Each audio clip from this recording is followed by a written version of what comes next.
گرامی قدر سامعین، عزیزان محترم،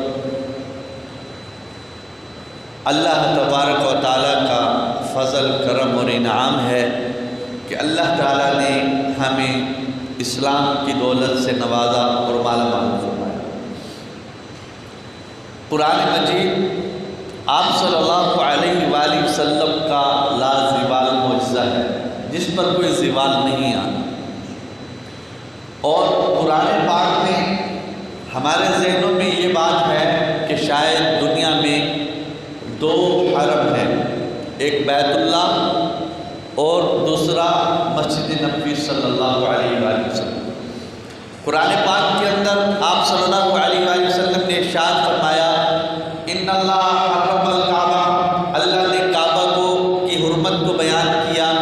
وحرمت ما بین اللابتین، اور میں نے مسجد نبوی اور مدینہ منورہ کی حرمت کو بیان کیا۔ مگر ہم جب قرآن پاک کو کھول کے اس کو پڑھیں، اس کی تفسیر کو پڑھیں،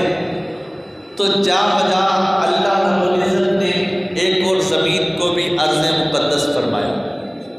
جس کا تذکرہ خود قرآن پاک میں کئی مقامات پر ہے۔ اللہ رب العزت نے حضرت ابراہیم علیہ السلام نے جب دعوت دی اور تبلیغ کی لوگ مخالف ہو گئے، حضرت لوط علیہ السلام کے مخالف ہو گئے۔ جب انسان تبلیغ کرتا ہے، حق بات کہتا ہے، تو لازمی بات ہے مخالفت ہونی ہے۔ مخالفت نہ ہو پھر وہ حق تو بیان نہیں کر رہا، حق بیان کرے گا تو کوئی نہ کوئی ناراض ہوگا، بلکہ حق بیان کرنے سے اکثریت ناراض ہو جاتی ہے۔ اور جب حضرت لوط علیہ السلام نے اللہ کی دعوت دی، حضرت ابراہیم علیہ السلام نے اللہ رب العزت کے پیغام کو پہنچایا، تو لوگ مخالف ہو گئے اور طرح طرح کے ہتھ کنڈے کرنے لگے۔ اللہ رب العزت قرآن مجید میں ارشاد فرماتے ہیں،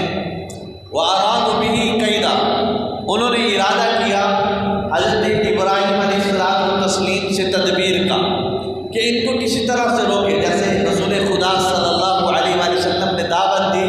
تو دارالندوہ میں جمع ہو گئے کہ جی ان کو شہید کر دیں، قتل کر دیں، ان کو قید کر دیں، جلا وطن کر دیں، مختلف بہانے کرنے لگے۔ تو اللہ فرماتے ہیں وَأَرَادُوا بِهِ كَيْدًا، حضرت ابراہیم علیہ السلام کے ساتھ بھی انہوں نے یہی معاملہ کیا اور تدبیریں کرنے لگے۔ وَنَجَّيْنَاهُ وَلُوطًا، ہم نے ابراہیم علیہ السلام کو بھی نجات دی، لوط کو بھی نجات دی۔ حضرت لوط علیہ السلام یعنی جو اللہ کا نام لیتا رہتا ہے،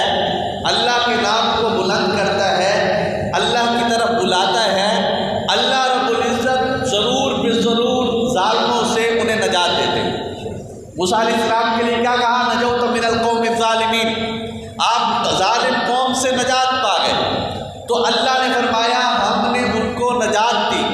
الی الارض التی بارکنا فیہا، ایسی زمین کی طرف جو برکتوں والی ہے۔ اور جب حضرت موسیٰ علیہ السلام اپنی قوم کو لے کے چلے اور پھر جو ہے وادی طی میں 40 سال رہے، پھر انہوں نے ایک شہر مانگا کہ ہمیں ایک شہر بدل دیا جائے جہاں ہم اسلامی قوانین کو لاگو کر سکیں اور وہاں جو ہے ہم اللہ کی عبادت کر سکیں۔ تو اللہ رب العزت کی طرف سے پیغام آیا، یا قوم، موسیٰ علیہ السلام نے فرمایا یا قوم ادخلوا، یا قوم ادخلوا الارض المقدسۃ التی کتب اللہ لکم، تم داخل ہو جاؤ اے میری قوم ایک ایسی ارض میں، زمین میں جو مقدس ہے۔ تو اللہ رب العزت نے خانہ کعبہ، مسجد نبوی کے بعد ایک ایسی زمین بنائی ہے دنیا میں جو ارض مقدس ہے، جو جنت کا ٹکڑا ہے، اور جو زمین جو ہے پوری کائنات اور دوسری زمینوں سے افضل ہے، اس کو ارض مقدس کہا جاتا ہے۔ اللہ رب العزت حضرت سلیمان علیہ السلام کے واقعے میں فرماتے ہیں، وَلِسُلَيْمَانَ الرِّيحَ عَاصِفَةً تَجْرِي بِأَمْرِهِ إِلَى الْأَرْضِ الَّتِي بَارَكْنَا فِيهَا، کہ ہم نے سلیمان علیہ السلام کے لیے ہوا کو مسخر کیا۔ حضرت سلیمان علیہ السلام کے لیے ہوا جہاں سلیمان علیہ السلام چاہتے لے جاتی، پھر پھر وہ چلتی تھی واپس اسی شہر کی طرف ہوا جس شہر میں اللہ رب العزت نے برکتیں رکھی تھی، جس زمین میں اللہ رب العزت نے برکتیں رکھی تھی۔ یہ ارض مقدس کون سی سرزمین ہے جس کو ارض مقدس کہا گیا؟ اور پھر اللہ رب العزت نے پھر قسمیں بھی کھائیں، والتین والزیتون وطور سینین وہذا البلد الامین، قسم ہے انجیر کی، اور قسم ہے زیتون کے اگنے کی جگہ اور مقامات کی، اور قسم ہے طور سینا کی، اور قسم ہے اس شہر کی، اے پیغمبر اس شہر کے اندر آپ رہتے ہیں۔ تو اللہ رب العزت نے قسمیں کھائی، آگے مدعا بیان کیا۔ اب یہ جو قسمیں کھائی ہیں، تین کی قسم انجیر کہاں ہوتی ہے اور زیتون کہاں ہوتا ہے، اور اسی طرح طور سینا کہاں پہ ہے؟ یہ اسی ارض مقدس پر ہے۔ اور بھی کئی مقامات ہیں جہاں پر اللہ رب العزت نے ارض مقدس کو بیان کیا۔ اب ارض مقدس کون سی سرزمین ہے؟ رسول خدا صلی اللہ علیہ وآلہ وسلم سے 20 احادیث وارد ہیں جو اس بات پر دلالت کرتی ہیں کہ ارض مقدس کون سی سرزمین ہے۔ صحابی آئے، رسول خدا صلی اللہ علیہ وآلہ وسلم نے ارشاد فرمایا، طوبیٰ للشام، شام کے لیے، شام سرزمین کے جتنے بھی عرب ممالک ہیں، شام سے لے کے عراق ایک طرف ہو گیا، شام، اردن اور مصر اور فلسطین، یہ سارے ارض شام کہلاتے ہیں۔ تو فرمایا شام والوں کے لیے کیا ہے؟ خوشخبری ہے۔ حضرت بن ثابت کہتے ہیں، میں نے کہا لِأَيِّ ذَلِكَ یا رسول اللہ، یہ خوشخبری کیوں ہے؟ آپ صلی اللہ علیہ وآلہ وسلم نے ارشاد فرمایا، لِأَنَّ ملائکۃ الرحمن باسطۃ اجنحتہا علیہا، کیونکہ ملائکہ رحمان کے فرشتے اس سرزمین پر اپنی رحمت کے پر بچھائے ہوئے ہیں۔ ہر وقت فرشتوں کی نگہداشت میں یہ سرزمین ہے، اس لیے ان کے لیے جو ہے وہ خوشخبری ہے۔ ایک اور حدیث میں آتا ہے، حضرت عبداللہ بن عمر فرماتے ہیں، رسول خدا صلی اللہ علیہ وآلہ وسلم نے دعا فرمائی یمن کے لیے، شام کے لیے، اور شام کے لیے فرمایا، اللہم بارک لنا فی شامنا، اللہم بارک لنا فی شامنا، اے باری تعالیٰ برکتیں عطا فرما ہمارے شام کی سرزمین پر، اے اللہ برکتیں عطا فرما ہماری شام کی سرزمین پر۔ تو صحابہ نے عرض کیا، یا رسول اللہ وفی نجدنا، جہاں ہم رہتے ہیں یہاں پر بھی برکتیں ہوں۔ تو اللہ آپ صلی اللہ علیہ وسلم نے دوبارہ ارشاد فرمایا، اللہم بارک لنا فی شامنا، اے اللہ ہمارے شام میں برکتیں نازل فرما۔ صحابہ عرض کرتے ہیں، ہم نے پھر کہا، یا رسول اللہ فی نجدنا، ہمارے نجد میں بھی برکتوں کی دعا کر دیجیے۔ آپ کے ہاتھ اٹھائے ہوئے وہ رد نہیں جاتے، آپ کی دعائیں رد نہیں جاتی۔ تو آپ صلی اللہ علیہ وآلہ وسلم نے ارشاد فرمایا، ہناک الزلازل والفتن، وہاں زلزلے آئیں گے، وہاں فتنے اور آزمائش ہوں گی، وہاں جو ہے مختلف چیزیں نمودار ہوں گی۔ تو آپ صلی اللہ علیہ وآلہ وسلم نے جس سرزمین کا حکم دیا کہ فتنوں اور آزمائشوں کے دور کے اندر اور جنگ و جدال کے دور کے اندر تم جس سرزمین پہ جانا، ایک دفعہ آپ صلی اللہ علیہ وسلم نے منبر پہ کھڑے ہوئے اور ارشاد فرمایا، سیصیر ھذا الامر وجنود مجندہ، میں وہاں پر ایک بڑے لشکر دیکھ رہا ہوں، جندب بالعراق، جندب بالیمن، جندب بالشام، کئی لشکر جو ہے عراق میں ہے، کئی لشکر یمن میں ہے، کئی لشکر شام میں ہے۔ تو حضرت ابن حوالہ کھڑے ہو، یا رسول اللہ خرلی ان ادرکت ھذا المقام، اگر میں اس زمانے کو پالوں تو آپ میرے لیے کیا وصیت فرماتے ہیں؟ میں عراق میں جاؤں، یمن میں جاؤں، شام میں جاؤں؟ تو آپ صلی اللہ علیہ وآلہ وسلم نے جملہ ارشاد فرمایا، رسول خدا صلی اللہ علیہ وآلہ وسلم فرماتے ہیں، اختر الشام علیک بالشام، شام کو اختیار کرو، کیونکہ اللہ رب العزت دنیا کے بہترین لوگوں کو چن کے شام کی سرزمین پر لے آئے گا اور بہترین بندوں کو بہترین جگہ کے لیے پسند فرمائے گا۔ دوسری حدیث میں آتا ہے، یتحول اہل الشام، اشرار اہل الشام الی العراق ویتحول اخیار اہل العراق الی الشام، کہ اللہ بہترین لوگوں کو شام، عراق سے شام کی طرف منتقل کر دیں گے، خراسان سے عراق کے شام کی طرف منتقل کر دیں گے، اور جو برے لوگ ہوں گے انہیں چن چن کے اللہ عراق اور دوسرے علاقوں کی طرف لے کر کے جائیں گے۔ تو رسول خدا صلی اللہ علیہ وآلہ وسلم نے جس سرزمین کا حکم دیا وہ سرزمین شام ہے، اور بڑی مقدس سرزمین ہے۔ اسی پر جو ہے اللہ رب العزت نے یہ آتا ہے کہ بیت اللہ کے بعد حضرت آدم علیہ السلام نے جو سب سے پہلا جو گھر بنایا وہ بیت المقدس تھا۔ اللہ کا جو گھر بنایا وہ بیت المقدس تھا۔ پھر اس کے بعد حضرت سلیمان علیہ السلام نے، حضرت یعقوب علیہ السلام نے، مختلف انبیاء، داؤد علیہ السلام، مختلف انبیاء نے اس گھر کو جو ہے بارہا تعمیر کیا،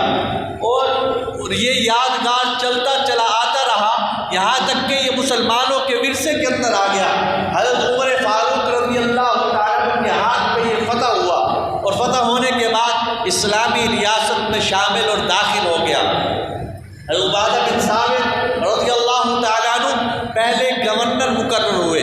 حضرت تمیم داری رضی اللہ تعالیٰ عنہ بیت المقدس کے سب سے پہلے قاضی مقرر ہوئے۔ حضرت ابو ریحانہ یہ یہی کے پیدائشی تھے، رسول پاک صلی اللہ علیہ وآلہ وسلم کے صحابی ابو ریحانہ سب سے پہلے مدرس جو ہے وہ بیت المقدس کے جو مقرر ہوئے۔ تو اللہ رب العزت نے بڑی برکتوں والی، بڑی عظمتوں والی، اور جس وقت رسول خدا صلی اللہ علیہ وآلہ وسلم مکہ میں موجود تھے اور آپ صلی اللہ علیہ وآلہ وسلم لوگوں کو دعوت دے رہے ہیں، لوگ آپ کی دعوت پر آپ کو پتھر مارتے ہیں، آپ کو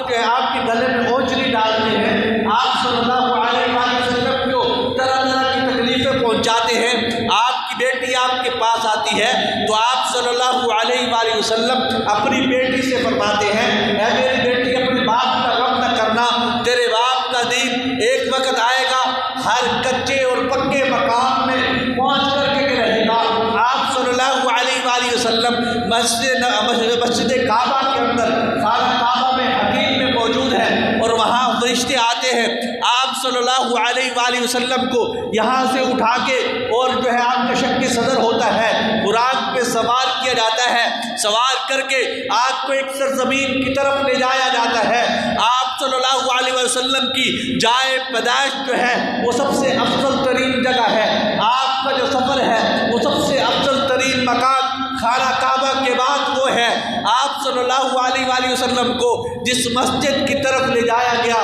وہ بیت المقدس ہے۔ اللہ رب العزت نے جب اس کو بیان فرمایا، سبحان الذی اسریٰ بعبدہ لیلا من المسجد الحرام الی المسجد الاقصی الذی بارکنا حولہ لنریہ من آیاتنا، اللہ فرماتے ہیں پاک ہے وہ ذات جس نے اپنے بندے کو سیر کرائی رات کے وقت، مسجد حرام سے اٹھایا اور مسجد اقصی تک لے کر کے آیا، اور وہ مسجد اقصی بارکنا حولہ جس کے ارد گرد اللہ رب العزت نے برکتیں رکھ چھوڑی ہے۔ آپ صلی اللہ علیہ وآلہ وسلم کو طرح طرح کی نشانیاں، اللہ کی عظمتوں کے نشانات دکھانے کے لیے اللہ رب العزت نے پیغمبر صلی اللہ علیہ وآلہ وسلم کو سیر کرائی، اور ایک عجیب دعا اور ایک عجیب بات لکھی محدثین نے۔ امام بخاری رحمۃ اللہ علیہ کتاب الجنائز کے اندر لائے کہ کیا دعا کی جا سکتی ہے عرض مقدس کی طرف میں جو ہے دفن ہو جاؤں، اس کے تحت ایک حدیث امام بخاری رحمۃ اللہ علیہ لائے۔ حضرت موسیٰ علیہ السلام کے بعد ایک فرشتہ آئے، حضرت عزریل آ گئے، آ کے اجازت طلب کی کہ اے موسیٰ اجازت ہے، انہوں نے اجازت دے دی، کہا اجازت ہے، میں آپ کی روح قبض کرنے کے لیے آیا ہوں، آپ تیار ہو جائیں، آپ اجازت دے دیں۔ ہمارا اہل سنت والجماعت کا عقیدہ ہے کہ پیغمبر کے پاس جب فرشتہ روح قبض کرنے کے لیے آتا ہے اجازت لیتا ہے، اور پھر جو ہے پیغمبر اجازت دے تو فرشتہ اندر آ جاتا ہے اور آ کے پھر روح قبض کرنے کی اجازت دیتا ہے۔ نبی اجازت دے تو روح قبض کی جاتی ہے، نبی اجازت دے تو روح قبض نہیں کی جاتی۔ تو اب فرشتہ آ گیا، اس نے کہا روح قبض کرنے کے لیے آیا ہوں۔ حضرت موسیٰ علیہ السلام نے انہوں نے تھپڑ مارا اس کو، اور وہ انسانی شکل کے اندر تھا، اس کی آنکھ نکل کے باہر آ گئی۔ اب وہ فرشتہ جلدی سے واپس گیا اللہ رب العزت کے پاس، اے باری تعالیٰ آپ نے ایسے بندے کی طرف بھیجا ہے جو موت کو پسند نہیں کرتا، وہ مرنا نہیں چاہتا۔ اللہ رب العزت نے فرشتہ فرشتوں سے کہا جاؤ میرے موسیٰ کے پاس جا کر کے کہو اے موسیٰ ایک بیل لو، اس بیل پر بال ہوں گے، اس بیل پر ہاتھ رکھو اور ہاتھ رکھ کے اس کے نیچے جتنے بال آئیں گے ان بالوں کے بغیر آپ کو زندگی دے دی جائے۔ تو حضرت موسیٰ علیہ السلام کے پاس فرشتے آئے، اس نے بات عرض کی، موسیٰ علیہ السلام نے کہا وہ سال گزرنے کے بعد پھر بھی موت آئے گی۔ فرشتے نے کہا موت تو آنی ہے۔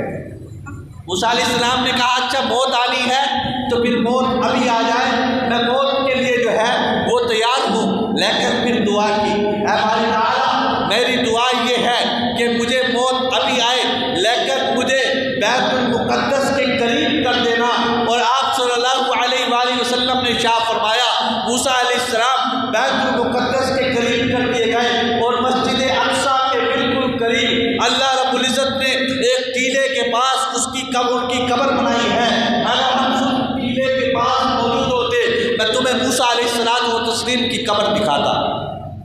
امام نووی رحمۃ اللہ علیہ شارح مسلم وہ فرماتے ہیں کہ حضرت موسیٰ علیہ السلام نے دعا کیوں کی؟ کیونکہ یہ ارض مقدس ہے اور بہترین زمین کا ٹکڑا ہے، یہاں پر انبیاء کرام علی نبینا وعلیہ الصلوۃ والتسلیم کئی انبیاء کی قبریں، ہزاروں انبیاء کا مدفن یہ سرزمین ہے۔ اور حضرت ابراہیم علیہ السلام والتسلیم نے جس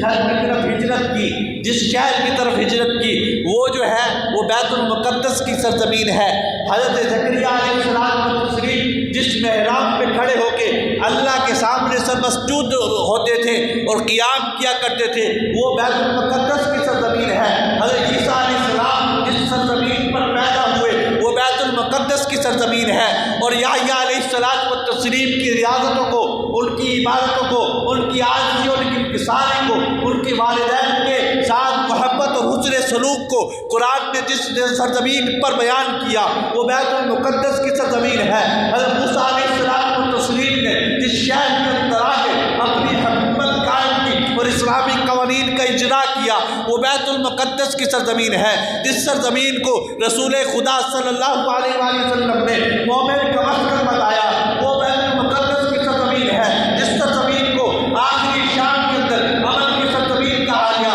جس سرزمین پر تمام مسلمان جمع ہو گئے وہ سرزمین بیت المقدس کی سرزمین ہے۔ جس سرزمین پر امام شافعی رحمۃ اللہ علیہ پیدا ہوئے وہ سرزمین بیت المقدس کی سرزمین ہے۔ جس سرزمین پر حسین بن علی رملی پیدا ہوئے جو یہ بیت المقدس کی سرزمین ہے۔ جس سرزمین پر مدون کرنے والے محمد بن قدامہ المقدسی پیدا ہوئے وہ بیت المقدس کی سرزمین ہے۔ اور جس سرزمین پر اسلام کا پھیرا لہرایا عمر بن عاص نے مصر کو فتح کیا، عمر بن خطاب رضی اللہ عنہ مدینہ سے سفر کیا اور یہاں بیت المقدس کی سرزمین پر آئے، اسلام کا جھنڈا بلند کیا وہ بیت المقدس کی سرزمین ہے۔ اسلام کا نام آیا، کسی نے صلاح الدین ایوبی کو دیکھا راتوں کو لیٹے لیٹے اٹھ کے جاگ جاتے ہیں صلاح الدین ایوبی،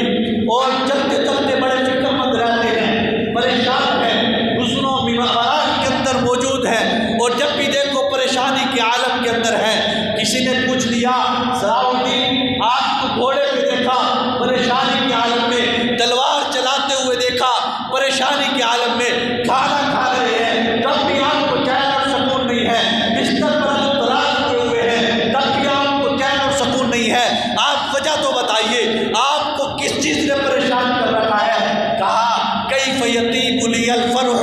مجھے سکون کیسے مل سکتا ہے، مجھے خوشی کیسے مل سکتی ہے، ولذت المنام، مجھے نیند کیسے آ سکتی ہے، والطعام، مجھے کھانا میرے حلق سے نیچے کیسے اتر سکتا ہے، بیت المقدس فی ایدی الصلیبیین، بیت المقدس کفار کے ہاتھوں میں موجود ہے۔ کہا اس وقت تک میں اپنے ہاتھ سے تلوار نہیں چھوڑوں گا جب تک بیت المقدس کی سرزمین کو فتح نہیں کر لیں۔ آج وہی بیت المقدس کی سرزمین لہو ہے اور پریشان ہے۔ آپ صلی اللہ علیہ وآلہ وسلم نے ارشاد فرمایا،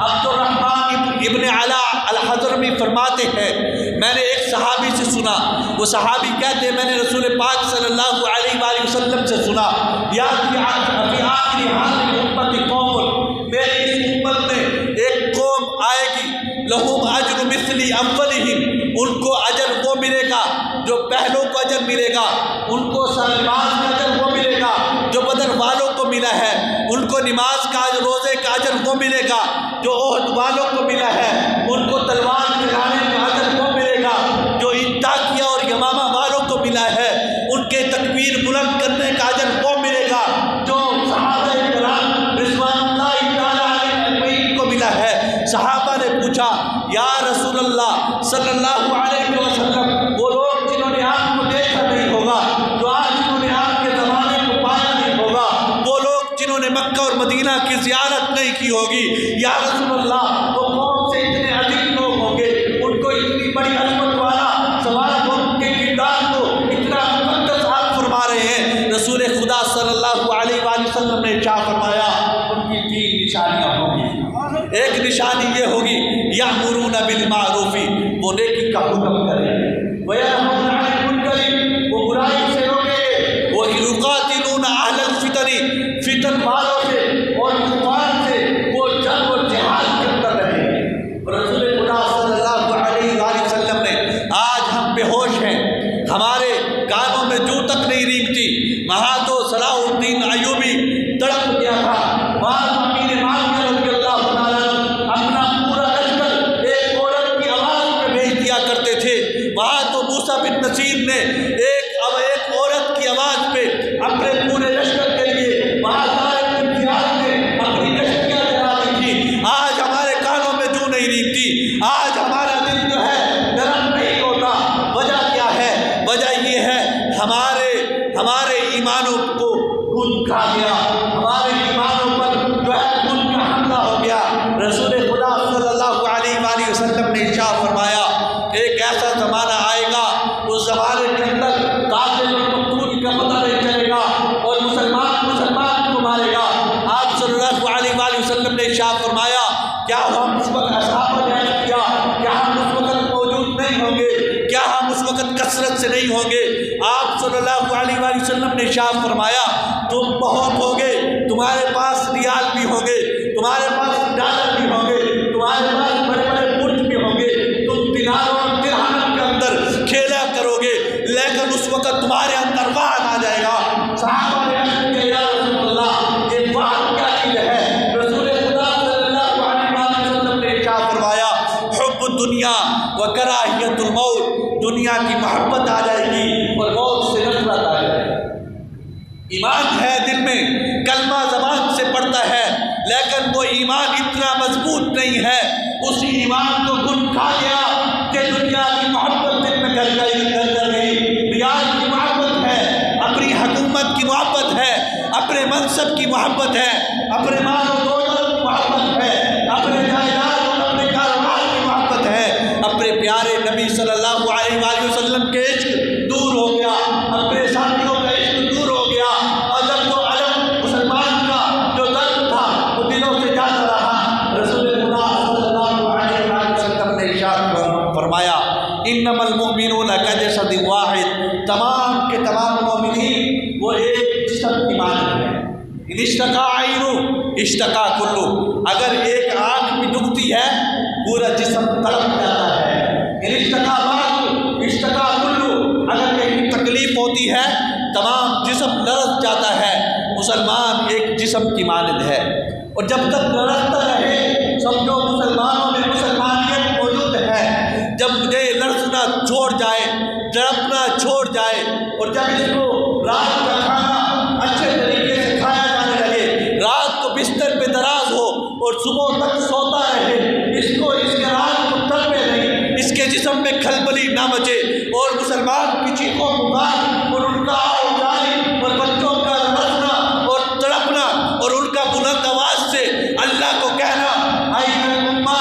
امت کہاں ہے؟ این عشاق محمد، کہاں محمد صلی اللہ علیہ وآلہ وسلم کے نام لیوا؟ این عشاق القرآن، کہاں قرآن کی تلاوت کرنے والے؟ کہاں امت محمدیہ؟ کہاں چلی گئی؟ جب یہ آوازیں اور یہ کانوں کے اندر گونجے نہیں، دل تڑپ نہ جائے، سمجھ لینا تمہارے اندر اسلام موجود نہیں ہے۔ جسم ہونا، جسم کا ایک حصہ شل ہو جائے، فالج زدہ ہو جائے اور دوسرے حصے میں تکلیف ہو، پورے جسم کو تو تکلیف ہوگی، اس فالج زدہ کو کچھ محسوس نہیں ہوگا۔ آج ہمارے ایمان کا معیار اتنا گزر چکا گا، آج ہمارے ایمان کا معیار اتنا پست ہو گیا ہے، ہمارے جسم کی تکلیف ہمیں محسوس نہیں ہوتی، ہمارے جسم کی چیخ و پکار ہمارے کانوں تک نہیں پہنچتی ہے، ہم آنکھوں سے دیکھ بھی رہے ہیں، ہم اس کو محسوس بھی کر رہے ہیں، لیکن کہیں کوئی ایسا شائبہ نہیں ہے کہ ہمارا ایمان تڑپ جائے، دور دور تک اس کا نام و نشان موجود نہیں ہے۔ وہاں کیا ہوا؟ وہاں اسرائیل پر حملہ ہوا تو تمام کافر قوتوں نے اعلان کر دیا ہم اسرائیل کے ساتھ کھڑے ہیں، ہمیں اسرائیل کے بچوں کا درد ہے، ہمیں اسرائیل کے اندر رہنے والی عورتوں کا درد ہے، وہاں ہیومن رائٹس کی جو قوانین کی پاسداری کرنے والی اور اس کے علمدار جو قومیں ہیں وہ کھڑی ہو گئے اور وہ تمام پارٹیاں وہ کھڑی ہو گئی، انہوں نے کہا ہم اسرائیل کے ساتھ ہیں، دامے درمے سخرے ہم اسرائیل کی مدد کرنے کے لیے تیار ہیں، لیکن مسلمان اتنے پست ہو گئے، رونے کا مقام ہے، انہوں نے آ کے میری عزت کو اچھالا، انہوں نے آ کے میرے بچوں کو تڑپایا، انہوں نے آ کے وہاں کی حفصہ اور عائشہ کی بیٹیوں کو بے حجاب کیا، جاتے ہوئے سکول بھرے ہوئے تھے اور واپسی آنے والے مائیں راہ تک رہی تھی، راہ تک ڈالتے ان سکول کو بچوں سمیت اڑا دیا گیا، اور ہمارے دلوں کے اندر جو ہے کچھ بھی نہیں ہوا، ہماری غیرت میں ہمیں ٹٹوڑا نہیں ہے، ہماری غیرت میں ہمیں نہیں للکارا، ہمارے ایمان وہ پست ہو گئے، ایمان کا معیار جو پست ہو گیا ہے۔ اور پھر ہم نے دیکھا بھی اپنی آنکھوں سے دیکھا جو ایمبولینس لے کے جانے والے ابتدائی طبی امداد کی ٹیم وہاں پہنچی، اسرائیل نے کہا آؤ اپنے زخمیوں کو اٹھا لو، آؤ اپنی لاشوں کو اٹھا کر کے لے جاؤ، دروازے کھول دیے، ابتدائی طبی امداد والے جب وہاں پہنچے انہیں اسلامی جس کو امن دیا جاتا ہے، امن کی پاسداری کی جاتی ہے، مگر انہوں نے امن کے قوانین کو سبوتاژ کر دیا، پاؤں تلے روک دیا، وہاں پہنچنے والی ٹیموں کو بھی بموں سے اڑا دیا اور ان کے مواصلاتی نظام کو ختم کر دیا، ان کی جو ہے بجلی اور سوارے لے کر کے جانے والے وہ انہوں نے بند کر دیا، کوئی ان تک راشن پانی نہ پہنچا سکے، صحابہ کرام رضوان اللہ تعالیٰ اجمعین کی یاد تازہ کر دی، اور اس شخص کا بیان نہیں بھولتا جس نے کہا ہم ختم تو ہو جائیں گے، ہم مٹ تو جائیں گے، راکٹ لاش اور بموں سے اڑا تو دیے جائیں گے، مگر خود کل قیامت کے دن ہمارا نام ان صفوں میں کھڑے ہوئے بنیاد مرصوص کے اندر ضرور آئے گا، جہاں قیامت کے دن پیغمبر خدا حوض کوثر پر پوچھیں گے بیت المقدس کے ساتھ میری امت نے کیا کیا، ہم کہیں گے بچے بھی ٹوٹ گئے تھے، بیویاں بھی ختم ہو گئی تھی، ہماری ماں نے اپنے جگر چھٹی کروا دیے تھے، ہم نے اپنے گھروں کو بموں سے اڑوا دیا تھا، اپنی زمین پر قرۂ عرش پر میرے نام کے رجسٹر کوئی گھر اور کوئی سرزمین موجود نہ تھی، ہم آپ کے پاس آئے ہیں، زمین پر کچھ نہیں چھوڑا، بینکوں میں کچھ نہیں رکھا، ہم نے عورتوں سے پیار نہیں کیا، ہم نے اپنے کاروبار سے پیار نہیں کیا، کاروبار تو ہمارے بھی تھے، بچے تو ہمارے بھی تھے، روشنیاں تو ہمیں بھی معمول تھی، بازار تو ہمیں بھی معمول تھے، لیکن ہم نے امت مسلمہ کی راہ تکی تھی، ہم نے پاکستان کے مسلمانوں کو دیکھا تھا، ہم نے ان کی طرف آواز بلند کی تھی، اور بیت المقدس سے کے ممبر سے آتی ہوئی وہ صدائیں ہمیں نہیں بھولتی، جو صدائیں بیت المقدس کے ممبر کو اوپن اور کھلی آواز کر کے وہاں پہ پکارا جاتا ہے، این جنود پاکستان، این جنود پاکستان، پاکستان کے لشکر کہاں ہے؟ ایک اسرائیل ایک فلسطینی بیان دیتے ہوئے کہتا ہے وہ ہمیں عرب چھوڑ جائے ہمیں امید ہے، ہمیں کائنات کا سرا چھوڑ جائے ہمیں امید ہے، لیکن ہمیں پاکستان چھوڑ جائے ہمیں یہ کوئی امید نہیں ہے، ہمیں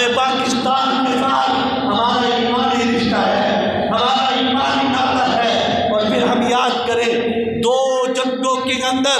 فلسطینیوں کے شہزادہ بچانا پاکستان کا جنگلی ہے اور اسرائیلی ہیلی کاپٹروں کو مار گرایا ہے۔ پاکستان کا رشتہ فلسطین سے لا الہ الا اللہ کا رشتہ ہے، پاکستان کا رشتہ فلسطین سے محمد رسول اللہ کا رشتہ ہے، پاکستان کا رشتہ فلسطین سے نہ ٹوٹنے والا۔ ہمارا ایمان ہم سے جدا ہو جائے گا، ہم منافق ہو جائیں گے، ہم بڑے گناہ سے بغاوت کر لیں گے جب ہمارا رشتہ فلسطین سے ٹوٹ جائے گا، ہم کٹ جائیں گے، مر جائیں گے، ہمارا رشتہ فلسطین سے نہیں ٹوٹے گا۔ ٹوٹ جائے گا رشتہ، ہرگز نہیں ٹوٹے گا۔ ہمارے بچے یتیم ہو جائیں گے، ہمارے بیویاں بیوہ ہو جائیں گے، ہم کاروبار چھوڑ سکتے ہیں، ہم اپنے آپ کو قربان کر سکتے ہیں، ہمارا رشتہ نہیں ٹوٹ سکتا۔ تو ہمارے اقتدار سے بھی ہمارے مطالب ہے۔ جس طرح پچھلے دہائیوں کے اندر اور پچھلی